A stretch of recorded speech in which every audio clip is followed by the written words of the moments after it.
This is Bargain Hunter. It was designed by Michael Gray and published by Milton Bradley in 1981. And if you recognize Michael Gray's name from my The Omega Virus video, you'd be correct. They're one and the same. In fact, I hadn't even initially made that connection when I started making this video. I actually was just looking up information about this game, and I normally keep the videos strictly about the games unless the designer has an interesting or unlikely background. I usually just like to credit them and then move on to the actual game itself. However, I thought that this reminded me of Mall Madness, and it turns out that Gray also designed Mall Madness as well. So I had a look at his Board Game Geek profile, and I should have been much more familiar with his career. It turns out that he was a board game critic for the Star Tribune, so Minnesota represent. But then he went on to work for Milton Bradley, where he designed a ton of really interesting games. He also worked with Gary Gygax at TSR, and then went on to work with Hasbro. He's also worked on the Avalon Hill project with Hasbro, so quite a gaming pedigree, and definitely made his footprint in the gaming industry. So I'm sure we'll be hearing his name more frequently as I dig up more of these awesome games on my little thrifting adventures here, which, by the way, ironic enough, I got this at a thrift shop very recently, and I got a bargain. This was like $3.50. So I got a bargain on Bargain Hunter. Yeah, I'm so excited about that. Okay, now starting with the box, I love the titling on this. It shows the game board very clearly and does a very good job of showcasing this little credit card slider here, which is very important to the game. Not only does it feature the spinner that determines your moves, and in some instances the amounts that you have to pay for certain expenses, but it includes this little credit approved, credit declined function here. You place your card. I know some younger viewers are sitting here going, what does that have to do with credit cards? Okay, so a couple decades ago, credit cards used to be embossed with your number on the front in a type of font called Unicode that was readable to computers. That was the first font that was actually visually readable by computers, and I think it was designed sometime in the 70s there. I could be mistaken. Techies, comment below and set me correct on when Unicode took over. Anyway, these credit cards would have raised letters on them, and what would happen is when you went shopping, the store would actually call the 800 number on the card and get approval for your purchase manually. Then they would fill out your purchase receipt on a carbon sheet that would make a duplicate when pressure was applied on it. They'd place it over the card on their card slider, and this slider had a pressure roller, so when they slid it across your card, it would get a clean imprint of the number on your carbonless receipt. Well, carbon or carbonless, depending on the time. We're not going to get into print processes now. I could do that. Anyway, so I know a lot of younger folks watching this are going to be more familiar with tap payments or pin and chip payments, but back in the day, this is what you did, was you took a physical imprint of the card to prove that you actually had it, and that would allow you to get that charge from the credit card company when you sent it in. And yes, I mean mail it in. So there was, I used to use card sliders when I worked in retail. I actually kind of wish I saved one as an example of obsolete technology. I have a thing, love rotary phones too. Anyway, that's what's going on. That's what they're advertising. This was the technology in the 80s. In fact, you would see a lot of American Express and Visa commercials where they would show the machine sliding to demonstrate that your credit would always be approved. Visa, the world's most accepted card. Now, when we flip the box over, we see a black and white image of the game and a more in-depth description of what the gameplay is like. And this is surprisingly poignant. I was actually nicknaming this Zoomer Monopoly. We'll get to it in a moment. When we open it up, I did notice as a lift-off top box, it had ample storage for everything inside, more than enough. But it also had a cardboard storage caddy that I absolutely could not figure out.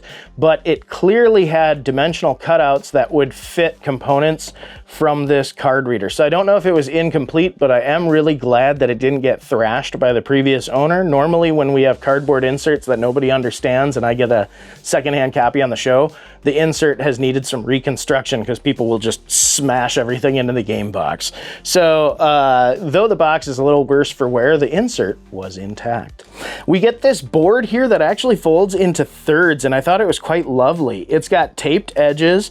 The colors are very 80s. Very muted, lots of earth tones.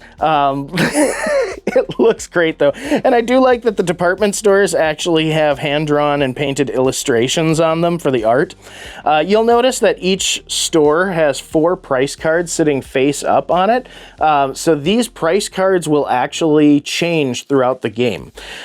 Players will navigate the game board and occasionally land on a sale space, and it will allow them to change one, a few, or every price card. They basically take the top one off the stack and put it down below. So prices on items fluctuate.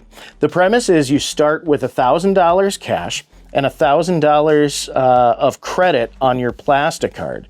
You'll be given a shopping list with 19 home furnishings that you need to collect throughout the game, including 2 pets. And you can't have 2 of the same pets either. So it's kind of interesting how I ended up with a rabbit and an exotic fish due to price. Odd collection for in an apartment.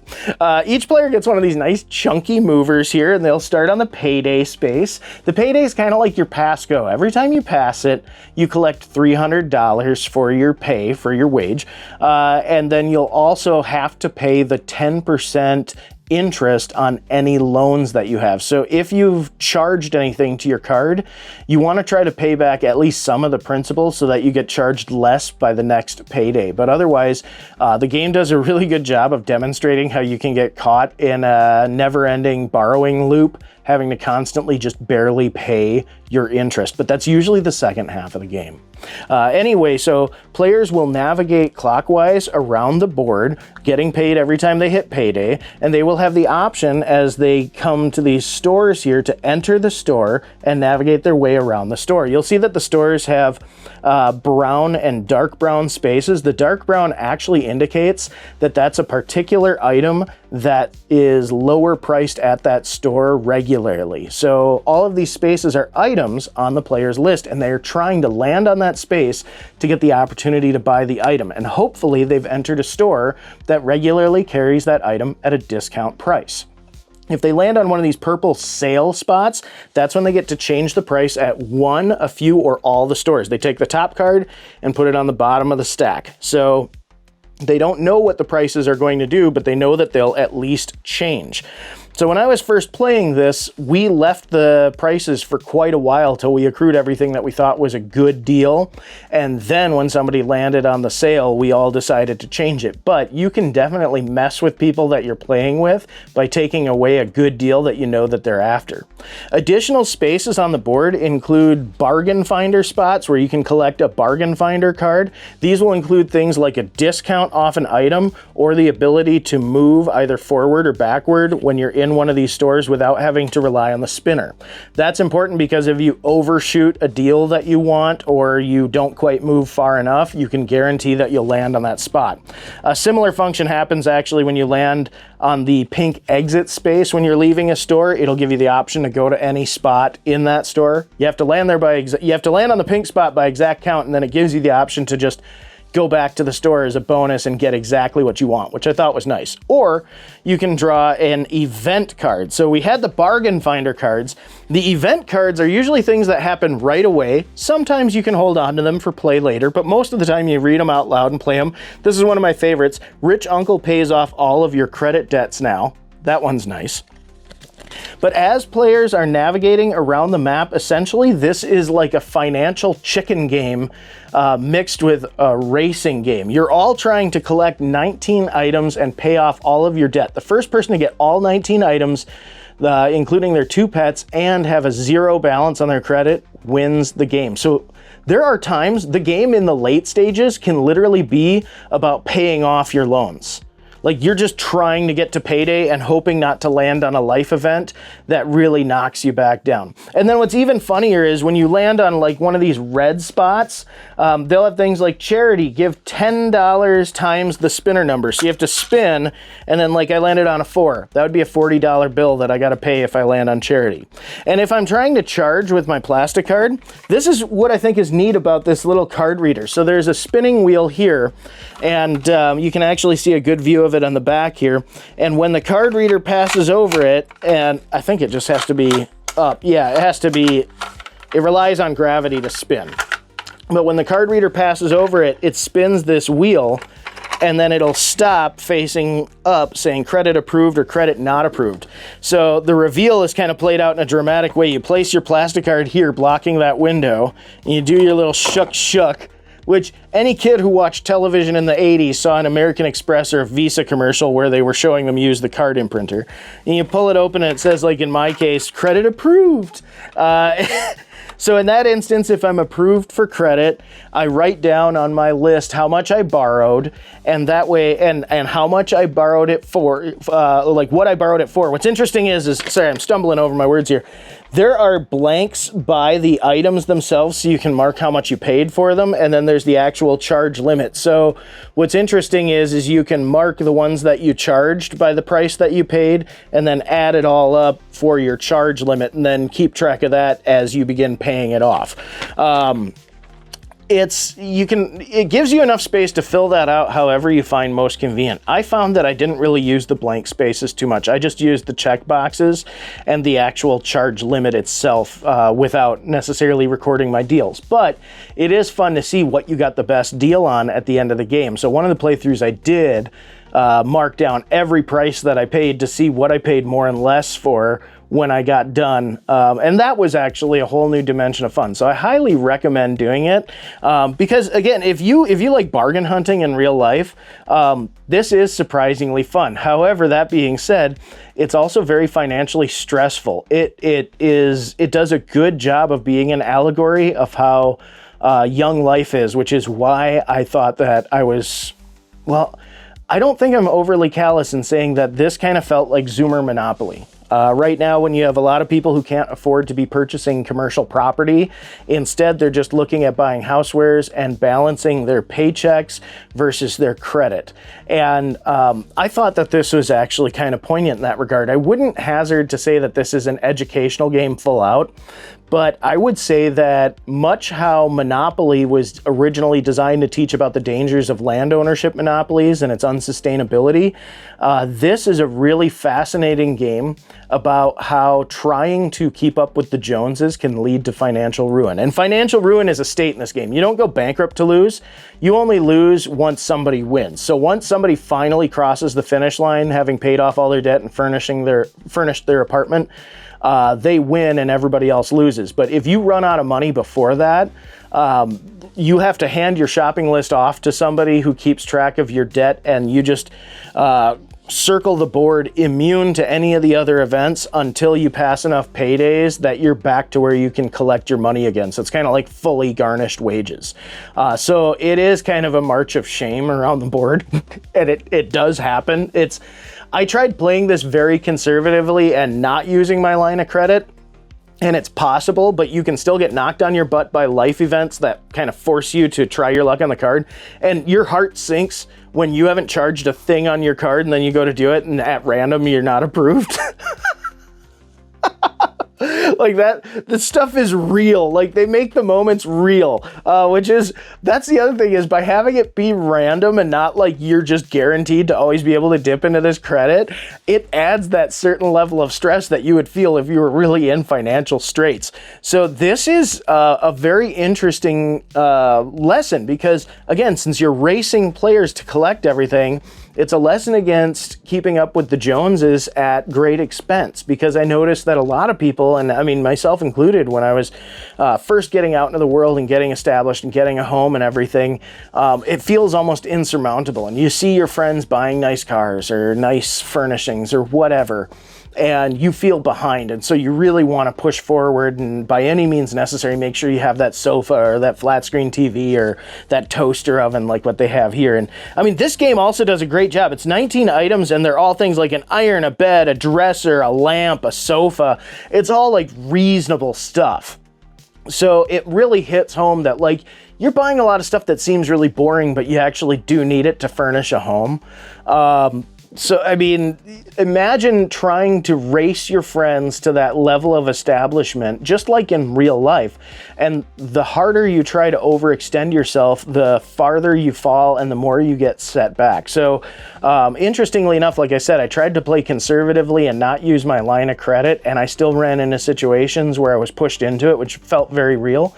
Other times I also just tried playing fast and loose. Just see what happens. Just run everything up, buy every great deal on the first lap, and just see where you go with it. And that was really cool. For the first half of the game, I really felt like I was getting a lead, but the second half of the game became just an absolute crawl. So they do a really great job of illustrating balancing your budget. And so in that regard, I do think that you could make the argument that this is a little bit educational. This is more or less just teaching you to be very careful about your spending habits and giving you an idea of how fast you can find yourself in trouble when you're using credit. But it was also really fun too. It was really fun to hunt for bargains. It was really fun to take a chance. Like there were times where I went, I'm really close to my payday and I don't want to spend the cash on this. I just want to get approved, which you can do. You don't have to spend you can keep a cash balance and then run up your credit card and then pay the interest and pay it off. I was trying all the techniques here. And it was so funny sitting there going, am I approved? Am I not? Having to deal with that sort of anxiousness of trying to get that deal and then deciding, am I going to just pay cash anyway and keep moving? So it's not what you think when you first get into it. It's really weird. I was pleasantly surprised by this. I did look up on Board Game Geek. I see this has kind of a mediocre rating. It hovers just below a 5 out of 10. I would give it more than that. I would actually give it more than that. I don't like to do numerical values, to be completely honest, because there's so much more to appreciate than what you can just quantify in a number. But I love the blending of toy and game by having the card reader be like a real physical action. It's very fun to place your card in here, and you have to declare like, I want to borrow $200. Credit not approved.